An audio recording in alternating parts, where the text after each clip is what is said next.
እኔ ዛሬ እንኳን በሞት አይቆረቁረኝም ዛሬ በሞት አጽሜ በሰላም ያርፋል አይቆረቁረኝም አጽሜ በሰላም ያርፋል አይቆረቁረኝም ንግግሩ ቀላል ቢመስልም በውስጡ ግን ዘላለማዊነትንና የምድር ምግባርን ያሳያል ለሞኑ ጠቅለው የቴሉ ነው አሁንም መነጋገሪያ ሆኖ እንደቀጠለ ነው ያመድ የት ነው ያለ ካላችሁ 11 ወር ሙሉ ያፈሰሰውን ደም የግብር ሪፖርት ለጥልቁ አምላክ አቅርቦ ሪፖርት አድርጎ ጠቅላዩ ከመጡ ጊዜ አንስቶ እስካሁን እስከ ቅርብ ሰዓት ሀገራችን ኢትዮጵያ በርካታ የእርስ በርስ ግጭቶችን በማስተናገድ በተለይም በሰሜኑ አካባቢ በሚሊዮን የሚቆጠረውን ህዝብ እንደ ቅጠል አርግፋለች ወዳጆቼ የጦርነትን አስከፊነት የሚያውቀው እየሞተ ሰው ብቻ ነው የጦርነትን አስከፊነት የሚያውቅ የሞተ ሰው ነው የአብይ አህመድ መጥፋት አነጋጋሪ ነው ያው በአብዛኛው ከጤና ጋር የተያያዘ እንደሆነ ነው አብዛኛው መላምቶች የሚያሳዩ የአቡዳቢውን ምስጥራዊ የህክምና ክትትል ጨርሰው ወደ ሀገር ተመልሰዋል ስለሚለው መረጃና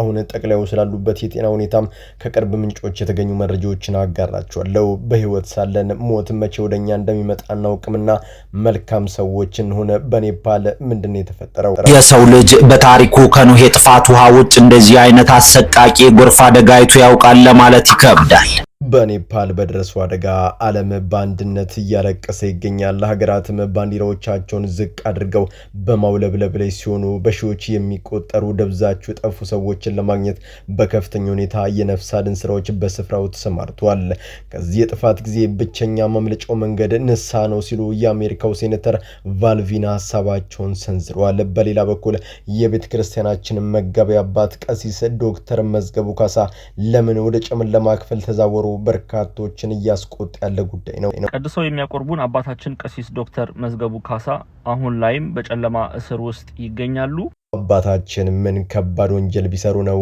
እስር ቤት እንዲኖር የተፈረደባቸው ወደ ጨለማ ክፍል ማዞሩ ስለምን አስፈለገ መረጃዎችን አጋራቸዋለሁ በሌላ ዜና ብዙዎች በጉጉት የሚጠብቁት የዩኤፍሲ ውድድር ላይ ከንቲባዋ ከማን ጋር ሊጋጠሙን በስፍራው የተገኙት ቆይ ነው የሚለኝ በኋላ ደግሞ ተወዳዳሪ እንዳይለኝ ሲሉ በኋላ ደግሞ ተወዳዳሪ እንዳይለኝ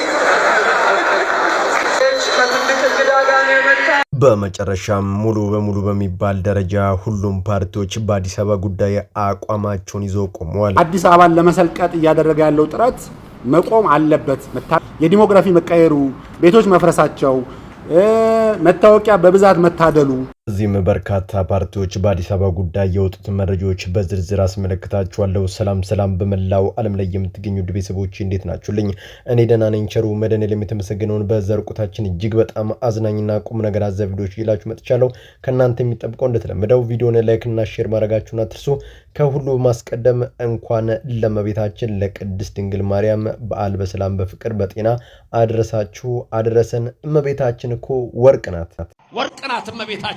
እመቤታችን በሶስት ወገን ንጽሕት ድንግል ጽንዕት ክብርት በሐልዮ በነቢብ በገቢር እመቤታችን ንጽሕት ናት አሁን እመቤታችን ንጽሕት ሆና የተገኘች የመለኮት ማደሪያ ናት እኛም ስለዚህ ዘወትር ጠዋትና ማታ ጸጋን የተሞላሽ ሆይ ደስ ይበልሽ ባለሟልነትን አግኝተሻልና ደስ ይበልሽ ያለን ቅዱስ ገብርኤል እናመሰግናታለን እመቤታችን ሆይ ለሀገራችን ኢትዮጵያ ሰላም ለሕዝባችንም ፍቅርና አንድነት ስጭልን አሜን ብራዘር እንዴት ነሽ እንዴት ነህ ሰላም እንትናን አስታወሻት ኤሌመንተሪ ስንማር ቤቲ አስታወስኳት ምን ልትለኝ ነው ደግሞ ስለሳኔ በጣም ነው የምታስጠላኝ አንዳንድ ጊዜ በንግግራችሁ ሰውን ቶሎ ብላችሁ ጄጅ ማድረግ አትሞክሩ አትዝለፉ ቆምላችሁ በመክንያቱ ይሄን ቪዲዮ በደንብ ተከታተሉ የምር እንዴ በጣም ነው የምታስጠላው በጣም አጭር ናት ግንባራም ናት ጥቁር ናት ንፍጧ የተዝረከረከ ልብሷ እንዲሁ አመድ በአመድ ጸጉሯ አመዳም የሆነች አመድ የሆነች ልጅ ናት እኔ አሁን እንደራሱ የት ደርሳ እንደሆነ እንዲሁ ማሰሻ ነው እኮ የምትመስለው እና ምን በምን ትዛለች ግን አያት እንዴ አይደለም እኔ እንኳን አይቻት አይደለም ይኸውልህ እኔ አደዋውሌ የፊታችን ውድ እኔ እና እሷ ልንጋባ ነው እና ልጠራን የደወልኩልን እንዳትቀር ፈለፈለፉ ባፊጠፉ የሚሉት አባቶቻችን አሁን ገባችሁ አይደለ የሁሉ ምርቃት መርቋት ሲያበቃ ላገባት ነው አሉ ሰርፕራይዝ ነው ምድር ተከፍታ ብትጦ ራሱ በዚህ ሰዓት አትቸኩሉ ምላችሁ ለዚህ ደስ ይላል የአብርሃምና የሳራ ነው የሚሆነው። የምር አንተም ቆንጆ እሷም ቆንጆ ደስ ይላል። እገኛለሁ የምር እመጣለሁ ነው። ህይወት አንዳንዴ አንደበትን ሰብሰብ በማድረግ ከበርካታ ጉዶች እኛን ይታደጋል። በዚህ ምን እንማራለን? ትንሽ የወሬ ቦይ ሲቀደድ ዝም ብሎ የባጤ ቁጡን ከመዝላበድ ወጥተን ከቻልን ለንግግር የዘገየን ለማዳመጥ ደግሞ እጅግ በጣም የፈጠንን ነን። ካልሆነ ግን እንደ ቀድሞ ሰውዬ ራሳችንን በራሳችን እናቀላለን እና እባካችሁ ነቃ ደንገጥ እንበል። አቺ ብራዘር አቤት ያ ወርቅ ቀውራል ያልኳት አልደወለም መሰለ ጅና የተጫጫናቸው ቤተሰቦቹ ሲደውሉ ንብረት ብቻ ትዝ የሚለው ሰውም አለ።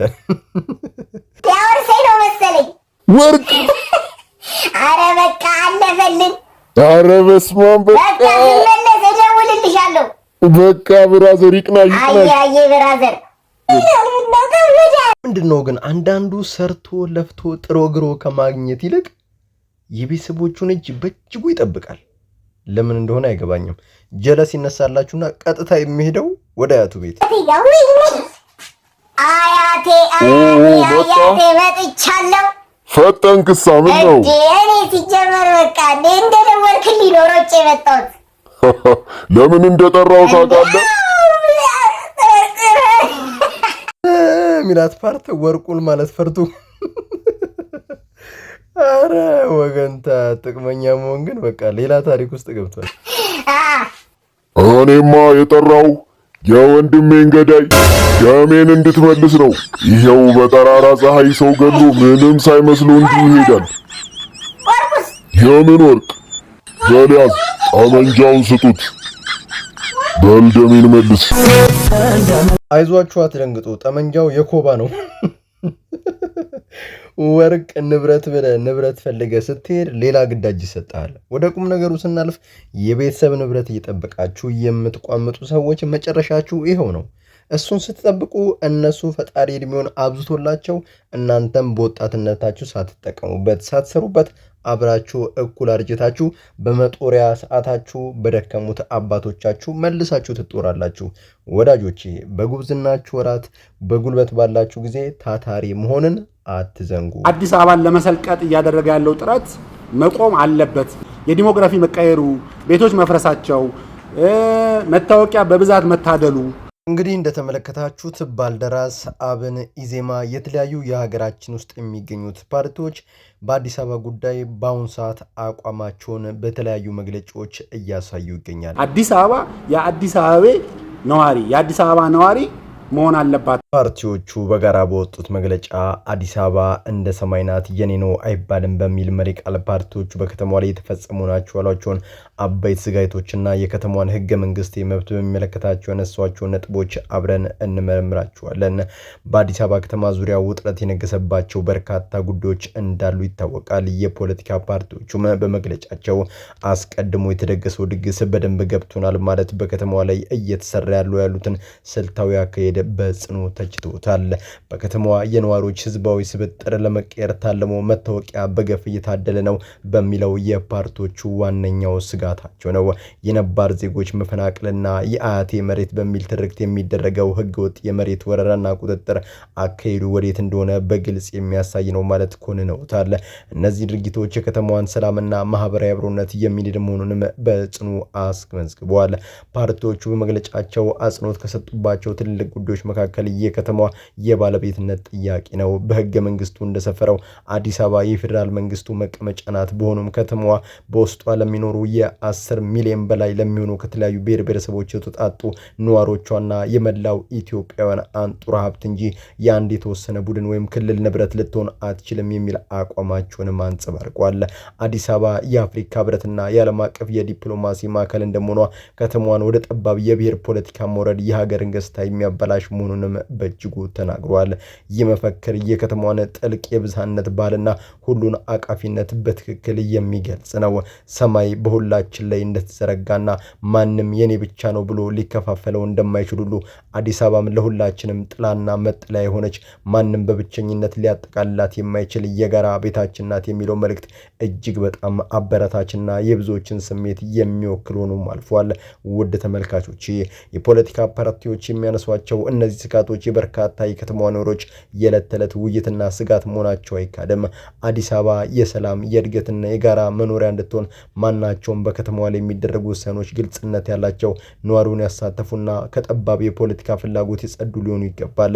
ሁላችንም መጠለያ የሆነችው የከተማችንን የሁላችንም ሆና እንድትቀጥል በህግና በስርዓት መመራት ወሳኝም ነው። ቀድሰው የሚያቆርቡን አባታችን ቀሲስ ዶክተር መዝገቡ ካሳ አሁን ላይም በጨለማ እስር ውስጥ ይገኛሉ። በአርሲ በተፈጸመው አሰቃቂ ንጹሃን እልቂት ላይ ፍትህ ይስፈን፣ የልጆቻችን ደም ይቁም በማለታቸው ብቻ ታስረው ስለሚገኙትና ከቅርብ ጊዜ ወዲህ ደግሞ ወደ በጨለማ ክፍሉ ስለተወረወሩት ስለ ቀሲስ ዶክተር መዝገቡ ካሳ ሁኔታ እንነጋገራለን። ገዳይ እንዳሻው በሚፈነጭባት ሀገር ላይ ስለ ፍትህ መጮህ እንዴት ወንጀል ተደርጎ አባቶች እንደሚገላቱ አብረን እንቃኘዋለን። በአርሲ ዞን በንጹሃን ክርስቲያኖች ላይ የተፈጸመው እልቂትና የቤተ ክርስቲያን መቃጠል የብዙዎችን ልብ የሰበረ ክስተት ነበር። ቀሲስ ዶክተር መዝገቡ ካሳና ሌሎችም አባቶች ይህንን ግፍ መቋቋም አቅቷቸው በልጆቻችንና በቤተ ክርስቲያን ላይ የሚደርሰው ጥቃት ይቁም በማለት ድምጻቸውን ከፍ አድርገው አሰሙ። በአንድ ዲሞክራሲያዊትና ህግ ባለበት ሀገር የዜጎችን ህይወት መታደግ የመንግስት ግዴታ ሲሆን ይህንን አድርጉ ብሎ መጠየቅ ደግሞ መብት ነው። ነገር ግን ቀሲስ ዶክተር መዝገቡ ይህንን እውነት በመናገራቸው ብቻ ወንጀለኛ ተደርገው ወደ እስር ቤት ተወረወሩ። ሌሎች አብሯቸው የታሰሩ ወንድሞች ሲፈቱ እሳቸው ግን እስካሁን አለመፈታታቸው ምን ወንጀል ቢሰሩ ነው ወይንስ አባቶችን ለማስደንገጥና ለማጉላላት የታለመ ነው የሚለውን ጥያቄ አስነስቷል። የሚገርመውና የሚያስደነግጠው ነገር አባታችን እስር ቤት መግባታቸው መንፈሳዊ አገልግሎታቸውን አላቋረጡም። ይህም ደስ ያሰኛል። በስር ላይ ሆኖም ነጻነትን ለተነፈጉና በወንጀል ተጠርጥረው ለታሰሩ እስረኞች ወንጌልን በመስበክ የብዙዎችን ህይወት ቀይረዋል። ብዙዎችንም በንስሐ መልሰዋል። የሰውን ስጋ ማሰር ይቻል ይሆናል እንጂ የእግዚአብሔርን ቃልና የሰውን መንፈስ ማሰር እንደማይቻልም በተግባር አስመስክረዋል። ይህ የአባታችን በጎ ተግባርና የወንጌል ስርጭት ግን አንዳንድ አካላትን ቅር እንዳሰኛቸውም ታውቋል። ወንጌል ሰበኩ በሚል ሰበብ አሁን ላይ አባታችን ከሌሎች እስረኞች ተነጥለው ብቻቸውን ወደ ጨለማ ክፍል እንደወረዳቸውም እየተነገረ ይገኛል። ገዳዮችና ወንጀለኞች በነጻነት በሚንሸራሽሩባት ሀገር ስለ ሰላም የሰበኩና ስለ ፍትህ የጮህ አባት ያለምንም ህጋዊ ፍርድ ለወራት ታስረው ያውም በጨለማ ክፍል እንዲሰቃዩ መደረጉ እጅግ በጣም የሚያሳዝንና የፍትህ ስርዓቱ ምን ያህል እንደወደቀም የሚያሳይ ነው። ውድ ተመልካቾቼ የሃይማኖት አባቶችን በማሰር በማንገላታትና ወደ ጨለማ ክፍል በመወርወር እውነትን ማፈን አይቻልም። የቀሲስ ዶክተር መዝገቡ ካሳ እስር የፍትህና የህግ የበላይነት ጥያቄ ነው። መንግስት ህግን አክብሮ አባታችንን በአስቸኳይ ሊፈታ ይገባልናለን። ፍትህ ለአባታችን ይሁን። የአብይ አህመድ መጥፋት አነጋጋሪ ነው። ያው በአብዛኛው ከጤና ጋር የተያዘ እንደሆነ ነው አብዛኛው መላምቶች የሚያሳዩት። አህመድ የት ነው ያለ ካላችሁ 11 ወር ሙሉ ያፈሰሰው ደም ሪፖርት ለጥልቁ አምላክ አቅርቦ ሪፖርት አድርጎ ለሚቀጥለው ዓመት ንጹሃንን የሚጨፈጭፍበትን ቃል ኪዳን አድሶ ነው የሚመጣው። በዚህ በተለያዩ የዜና አውታሮች የጠቅላዩን ከሚዲያው ላይ መጥፋት ተከትሎ ሁሉም የራሱን ሀሳብ እየሰነዘረ ባለበት አሁን በይሳት የሀገራችን ጠቅላይ ሚኒስትር የሆኑት ዶክተር አብይ አህመድ በአቡዳቢ በሚስጥር ከተያዘው ሕክምናቸው በኋላ በዛሬው ዕለት አመሻሽ ላይ የጤና ለውጥ በማሳየታቸው ወደ ሀገራቸው እንደተመለሱና በዚህም ዳንኤል ክብረትን ጨምሮ ሌሎችን ባለስልጣናት የአበባን ጉንጉን ይዘው እንደተቀበሏቸው መረጃዎች እየወጡ ይገኛል። በአቡዳቢ በተደረገው የሕክምናው ክትትል ላይ መረጃውን የሰጠው ሐኪም ቪዲዮን በፍጥነት እንዲያወርድ የተደረገ ሲሆን ስለመሙ ዝርዝር ጉዳዮችም በሚስጥር እንደተያዘ ይህንን የማያከብር ካለም ከፍተኛ የተባለ ህጋዊ እርምጃ እንደሚወሰድበት ከቢን ዛይድ በተጻፈ አጭር በጽሁፍ ደብዳቤ ለሕክምና ተቋሙ ተልኳል። ባለስልጣናት ስሙ፣ አድምጡ። እዚህ ምድር ላይ ስትኖሩ እንደሚሞት ሆናችሁ ኑሩ። የህዝብ ህመም ይመማችሁ፣ የህዝብን ቁስል አክሙ፣ የህዝብ ህመምን አብሱ፣ ከጎጠኝነት ውጡና የመረጣችሁን ህዝብ አገልግሉ። ነገር ግን በዚህ በያዝነው መንገድ እንቀጥላለን ካላችሁ የህዝብ ሀዘንና እንባ ጎርፍ ሆኖ እንደሚወስዳችሁ አትጠራጠሩ። የመጨረሻው መልእክቴ ነው። በመላው ዓለም ላይ የምትገኙ ውድ ቤተሰቦቼ ለዛሬ እናንተን ያስተምራሉ፣ ይጠቅማሉ፣ መረጃ ምናሉ ብዬ ያሰብኳችሁ ቪዲዮዎች በዚህ መልኩ አቀረብኩላችሁ። በቀጣይ በሌሎች አስተማሪ ቪዲዮዎች እንገናኛለን። ለዚህ ቻናል አዲስ ከሆናችሁ ምን ይጠብቃችሁ ነው? መለስ እያላችሁ ሰብስክራይብ፣ ላይ ሼር ማድረጋችሁን አትርሱ። ባላችሁበት ቦታ ሁሉ ክፉ ሳይነካችሁ በሰላም በቸር በጤና ቆዩልኝ። ይመቻችሁ።